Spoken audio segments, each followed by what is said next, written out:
You ever walked into a restaurant and they'll give you a glass of water and it's got a straw in it?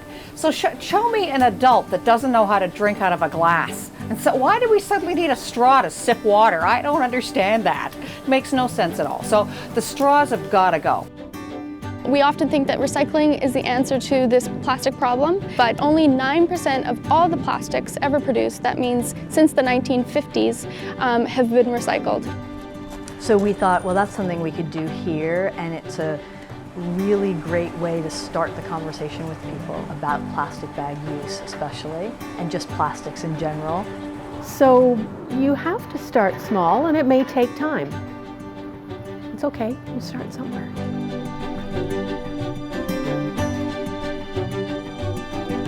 Hello, I'm Tom Murphy. Welcome to Land and Sea.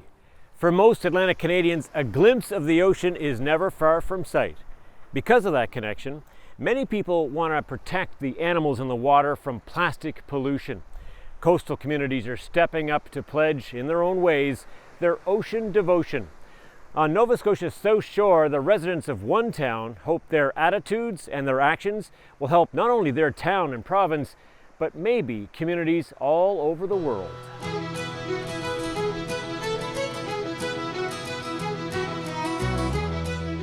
Lunenburg, Nova Scotia is one of the most colorful seaside towns in Atlantic Canada.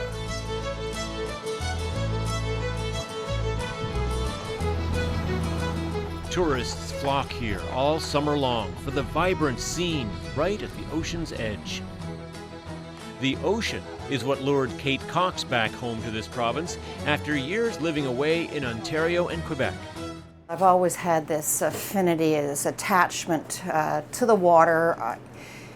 You know, I think you're most comfortable with what you're familiar with, and I was familiar with living in that type of an environment where we would either be going out in a boat over to an island and having a picnic, or we would be going to the beach for a picnic, or we'd be taking the dogs down and walking them on a beach. So there was always that connection with the water. For me, it was always being close to the water. I felt comfortable here. But these days, Kate is uncomfortable with what she sees in and around the ocean. You know, as human beings, we generate a lot of waste. You know, you look at the other animals in the animal world, and they're not producing the mountains and mountains of garbage like we do. Human beings seem to, I don't know, I guess it's because we make things and we generate a lot of garbage. Well, you know, you got to clean up your mess. And it's important that we be responsible about the garbage. It doesn't just disappear. You know, we hide it so we can't necessarily see it in dumps, but it doesn't go away. You got to be responsible about the mess you leave behind you. Vast majority of what we have in plastics now didn't exist 50 to 60 years ago. It just wasn't there. If we lived fine without it then, we can live just fine without it again. Kate's outrage is music to Ariel Smith's ears. She's the Marine Projects Coordinator with the Bluenose Coastal Action Foundation in Lunenburg. She's working with others in her field to tackle the problem of ocean plastics. Our long-term goal is to look at the impacts of fish. So we'll work with other partners already doing that and understand, are there fish in our area actually eating microplastics? Are there birds? And we'll understand that a bit further after we quantify. Ariel worries about fish eating plastics and then humans eating fish. And they're estimating to be about 8 million tons of plastic going into the ocean every year, which is equivalent to a dump truck of plastic going into the ocean every minute. And unfortunately, that's pretty disturbing. Taking a plastic bag from a grocery store to your house really is only 15 minutes. So it has a lifespan of maybe a half an hour. And so that plastic bag, although we only need it for such a short period of time, it's going to last in the environment for centuries. It's going to outlive us all. It makes me feel sad. It makes me realize how removed we are from the products that we buy and consume. We don't think of them ending up on the shoreline or in our oceans, but unfortunately we're in such a bad habit of consuming these single-use plastics like straws and bags and coffee cups and lids. Ariel feels coastal communities are ideal for spawning new ideas and habits to keep the ocean clean. We're on the coast, we're on the water, we see these things every day. And the idea of reducing plastic is manageable because we're in a small area. I feel like as a community we can get it done. We can work together to make some of these changes. Luckily, there's a groundswell of support building in Lunenburg among business owners like Kate Cox. Well, look who's here. Hi, how are you? Her lunch shop makes dessert lovers weak in the knees, and environmentalists too. In 2017, Kate's Place was named Nova Scotia's best green restaurant. I certainly, right from the very beginning, 10 years ago, I encouraged my customers to bring their own reusable coffee cup in, and we have for 10 years been offering people 25 cents off their coffee whenever they bring their own cup in. It's a really simple thing to do. I figured it out the other day. If someone had come in here every day for the last 10 years, bringing in their own coffee cup, they would have saved themselves $650. The success of selling decadent desserts has been sweet for Kate, but she had been selling some products that were making her bitter. Well, what it really was, it was the bottled water, right? I lost my mind over the bottled water. I found myself looking at these single-use water bottles and saying, how as a society did we ever get conned into this? To think that this water inside this plastic bottle was better than anything that came out of the tap. She stopped selling bottled water and put signs up in her bathrooms telling people why. And I totally carried away, and I thought, well, if I'm not selling bottled water, what else should I be paying more attention to? And if you think bottled water makes her mad, don't get her going about straws. You ever walked into a restaurant and they'll give you a glass of water and it's got a straw in it?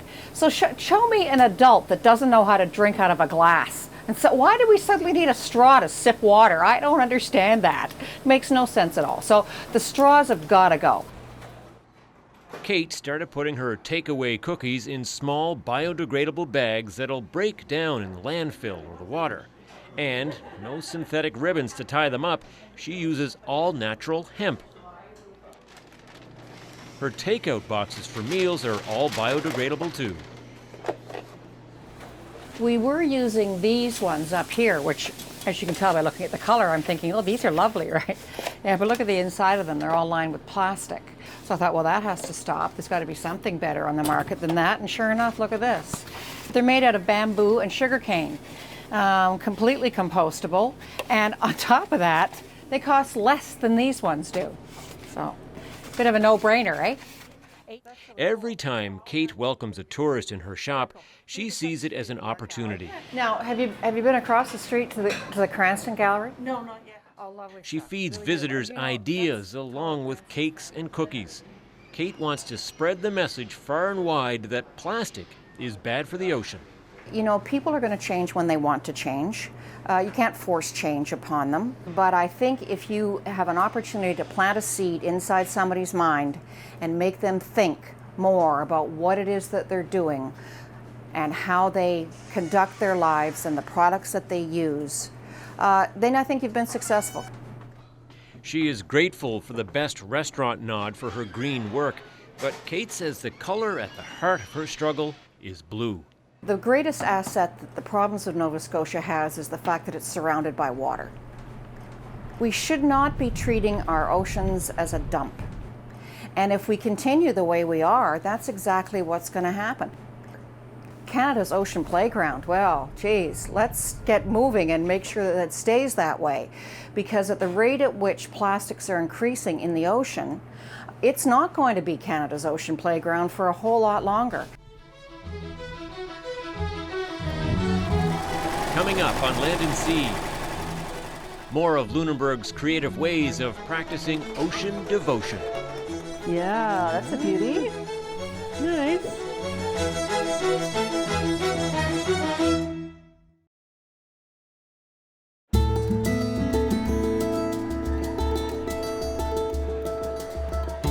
At the weekly market in Lunenburg, Nova Scotia, customers find just about all the local fruits and vegetables they need. What you won't find, though, is a plastic bag dangling from the arm of any of the eager shoppers. It's an effort to protect what many here in this coastal town hold so dear, the ocean and everything in it. With that environmental movement in mind, there's a community group tailor-made for the task. You just love it when you've sewn a whole row and then you realize your thread broke. This is Lunenburg's Boomerang Bag Club. Volunteers collect donated, used material and sew the fabric into reusable cotton shopping bags. Jennifer Constable is one of the group's founders. Well, given the name, you can guess it originated in Australia. So what I tell people, it's like a bag library. So you borrow a bag from any of the participating stores. You can use it for as long as you want. There's no charge, and then you bring it back when you're finished using it. And you can bring it back to the same store, or you can bring it back to any of the other places in town. So I guess like a library. The bags go out, the bags come back, just like a boomerang. This is my favorite one, with the kind of vintagey look. I love that one too. Yeah. There were maybe 400 groups around the world, many of them in Australia and New Zealand. And now we just saw that it's over 600 towns around the world. It's really taken off in Canada, actually. And they're called boomerang bags. I never heard them. Well, whenever you see this logo in a Okay. store window, Yeah. that's a participating retailer. So There's a wait list of Lunenburg merchants who want to start using the cotton bags in their stores. So Greg Crossman is sewing with speed. He's the group's top producer. I think I've made about 45, and it's been fun, and I'm the bag man, what can I say? Yeah, and I started to get a bit too creative, so they're concerned that my bags won't be returned, but they will be taken as souvenirs, so they're trying to reel me in. Here's one of my favorite ones, boomerang bags. There you go. Every colorful carry-all makes Greg feel good. To know it's being, used, and people are putting their groceries in it, or going to the liquor store and putting some booze in it, or whatever. As long as it's being reused and we're not using plastic. Teresa Quilty is happy to contribute to a solution too. She's alarmed by what she sees on her coastline. We pick up seaweed off the shore to put in our garden, and even in there's stuff that's been washed up. There's pieces of rope, there's plastic, there's the tops of coffee cups, those plastic tops. There's all sorts of plastic bottles. This garbage is just everywhere, and even in a place that's really clean, there's just all little bits of plastics. This club of caring crafters has seen interest from other rural towns that want to follow their lead. Locals want boomerang bag chapters in nearby Chester and in Wolfville, Nova Scotia. The group here in Lunenburg hopes tourists latch on to their idea too. Our goal there is to offer the bags to the accommodations, bed and breakfast and so on here in town. We get thousands of visitors every summer. They like to go shopping. We wanted to offer this as an option for people right in the bed and breakfast. So come to our town, do your shopping, borrow one of these bags and leave it for the next guests, so that we can have less plastic being distributed and circulated through the summer. And it's always exciting when you see one, you want to go up to them and be like, hey, do you like your boomerang bag? But, but that's been cool, just to see people using them. It's hard not to get swept up in Lunenburg's wave of enthusiasm to protect the ocean. Everyone in town is doing their bit. At the School of Arts, you can rent their space for an event, but only if you sign an agreement to not use single-use plastics. Fiore Botanica makes ocean-friendly soaps, no microbeads or chemicals harmful to fish. They sell old-fashioned razors to cut down on the disposable plastic kind.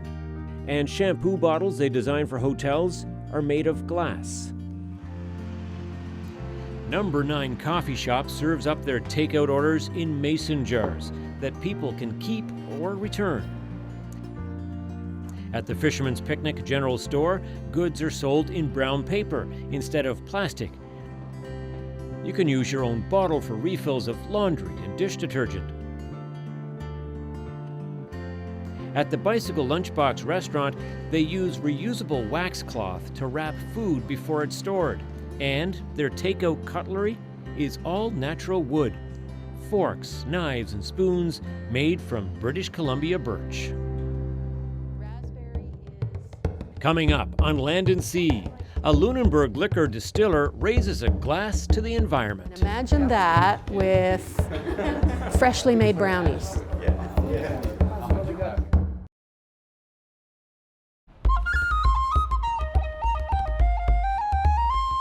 Everywhere you look in Lunenburg, Nova Scotia, you see reminders of the affection people have here for the watery world at their doorstep.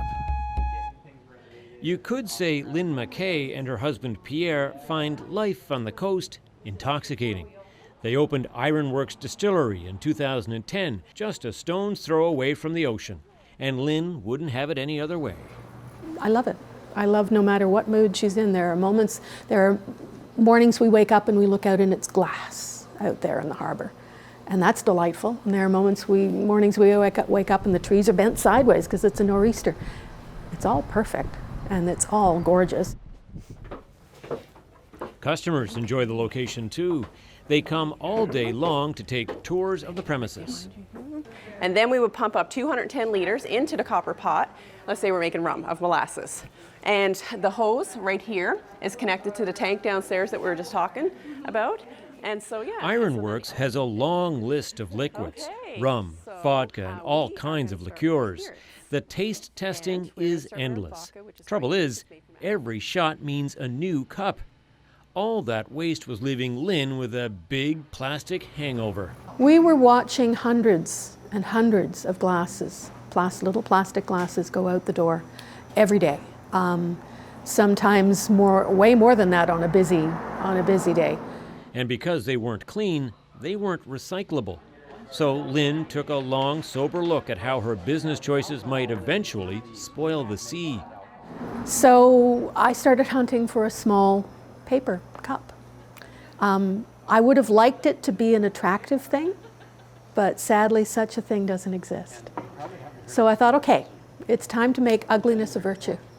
So I brought out the ugly cups. Lynn's ugly paper cups were shunned by some in the industry, and initially customers whined about the switch. Still, Lynn is determined to stay the course. There may come a time when using a plastic cup is considered almost rude, immature, unthinkable. So you have to start small, and it may take time. It's okay, you start somewhere. And I can't start big. I don't have that much power. But I do have the power to change that cup. And that, for me, has been significant. I mean, it's changed the way I look at things. It's changed the way I think about what I use. The distillery uses brown paper bags to hold anything anyone buys. And now, instead of using plastic tape for packaging, Lynn sends out parcels held together with recyclable brown paper tape. It's cheaper and breaks down naturally. Shots are served up all day long at the distillery. To keep the headaches at bay, they serve up lots of water too. For Lynn, it's gotta be good old government juice straight from the tap. She's part of a municipal water campaign for anyone with a thirst for a change. It's the bluew.org is the company. And essentially everybody in town has their little symbol in the window, Blue W, and that means that there is water available, free. No problem, bring in your cup, your glass, or whatever, and we will fill it with water from the tap. We have very good water here in Lunenburg. The Blue W water program started in New Brunswick and has trickled out all over North America. There are now 26,000 registered stations where people can drop in and refill their own bottle instead of buying water in plastic. In this town, I find that people see an idea and they see a good idea, they talk about it, and it starts getting adopted. And you'll see it in 2 places, in 4 places, in 8. And it'll move. It moves outward, and I'm seeing a change in the attitudes at the markets and in the shops, and it's great. It's terrific. I'm actually very grateful to be living here because we live next to the ocean. If we weren't doing this, it would be embarrassing.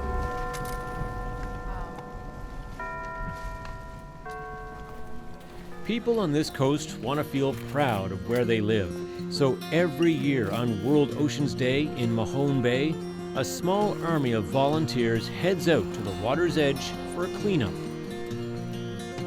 For Ariel Smith, it's a chance to see firsthand if the message she sends about reducing plastic is getting through.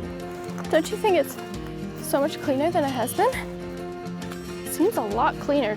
Like last year we got a lot. Ariel believes the tide is starting to turn. We'll always have difficulties and challenges around plastic, but I think as a community in Lunenburg and Lunenburg County and Nova Scotia, I am optimistic of what we can do in our small way to influence the bigger picture.